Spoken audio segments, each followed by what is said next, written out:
I wish I could go back to myself at that age and say, there's no such thing as life situations you can't get out of. There's no such thing as a party you can't say no to. There's no such thing as people you can't say goodbye to.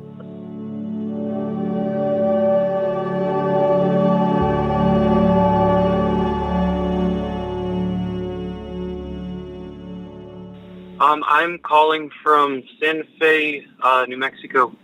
All right. Well, thank you so much for reaching out and for giving us a phone call. I'm happy to hear from you. What's going on? Thank you for doing what you do and having us.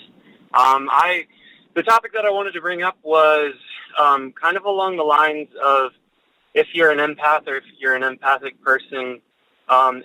Is there any advice you have for kind of protecting yourself from incredibly toxic people and narcissistic people?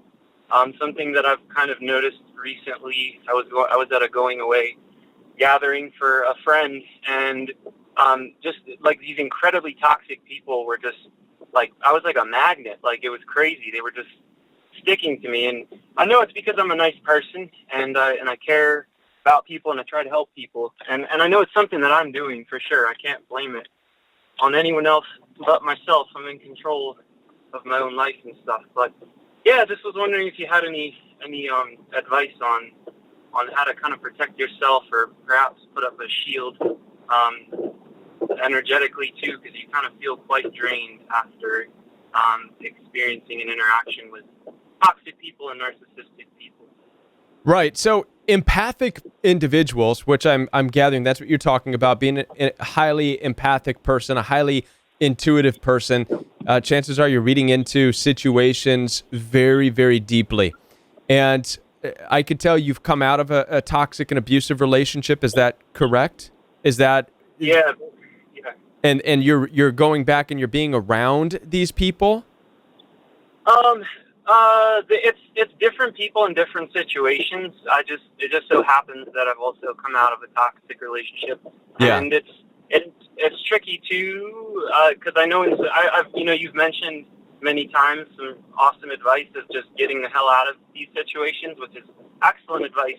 But obviously, sometimes that's you can't always do that based upon life situations and whatnot. But it depends. Yeah, it depends on who it is, and how old are you, if you don't mind my asking? Yeah, I am 31. Just turned 31.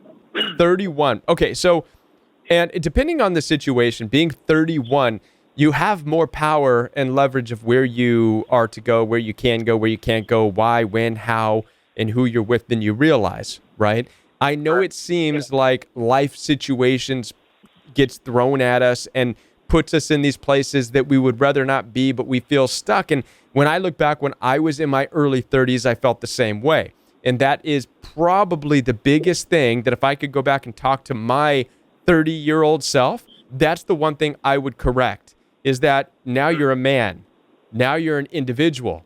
Now more than ever, you need to exercise your sovereign rights. Now more than ever, you need to exercise the ability to walk away from mom, to walk away from dad, to walk away from brother, to walk away from sister at the slightest bit of discomfort, and not feel like you're running away, but instead own walking away as though you're just in tune with your certain level of uncomfortableness in a situation, your own discernment. And you learn to start to take that control, and you learn to start to walk away, okay?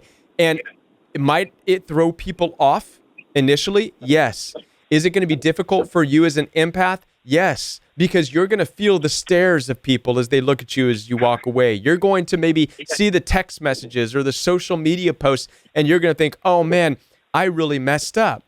But over time, what you're going to discover is it's naturally going to command more respect from people. And that's more important than being this empathic person who sulks around in areas and in parties when you really don't want to be there. Because that's really what your empathy is telling you. It's not that you are hypersensitive and want to be there for all these people. What I've learned is that your empathy is also trying to tell you something. There's a lot of weird things going on here. This isn't necessarily your type of people. This isn't necessarily where you belong, So be quick about what you're doing here. Be swift and make your exit. And it goes against your empathy, but it's not. It's a fine line between empathy and discernment. So what I would say to anybody who's going through that, how to deal with that, is take those bold steps. And again, I wish I could tell my 30-year-old self this, because I stayed with people and with family situations. Like you said, I felt like I was in places that I couldn't really get out of because of life situations. I wish I could go back to myself at that age and say, there's no such thing as life situations you can't get out of.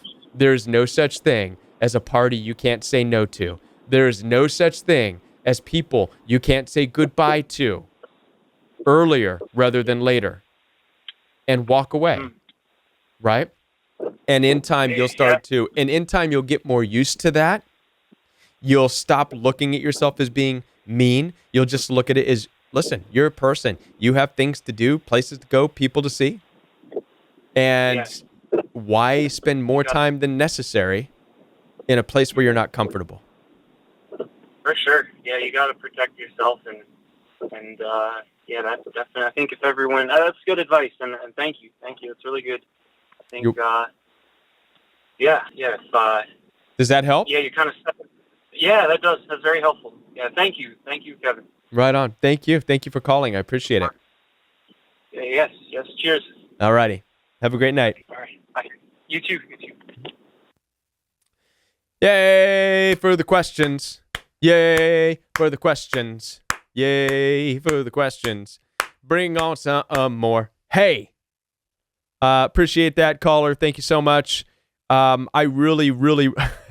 Angela says, I wish I had that in my 40-year-old self. Listen, I meant every word of that. I wish that my younger self, when I was in my early 30s, I wish somebody would have told me that, especially in getting, especially moving in and expanding family situations and getting new people involved in your life. That's the beginning stages of where boundaries are so important. I would say in your early 20s, you're off doing your things or whatever, but then something happens in your mid to late 20s, early 30s where you feel kind of drawn back in. You feel like you're kind of being led around. You still feel like you need to answer to other people. And in fact, this is the area where you need to be split. You need to be making your own decisions. You need to be able to conquer, being able to say yes and no, and let your yes mean yes and your no be no. You need to experiment with what it's like to maybe come across as being a jerk, right? At some point in your life, you have to do that. And by jerk, I mean, don't bully people. I mean by jerk, meaning you just say, no, I'm not going to make it this time. I know you really want me to, but nah, not this time. This is something that I wish somebody would have told me in my early 30s. Kevin, practice being a jerk that doesn't show up from time to time. Practice being a jerk that says no. Learn boundaries. Learn to let people down. Because what I've discovered is if you don't know how to let people down, those people will eventually use that against you when you do start to pull away. So you get too close to a toxic family, for example, things start to get out of control. There's a lot of abuse taking place, and then you start to pull away, and then they make you feel guilty for it, right? Because you didn't practice being able to handle the guilt, and now you're stuck.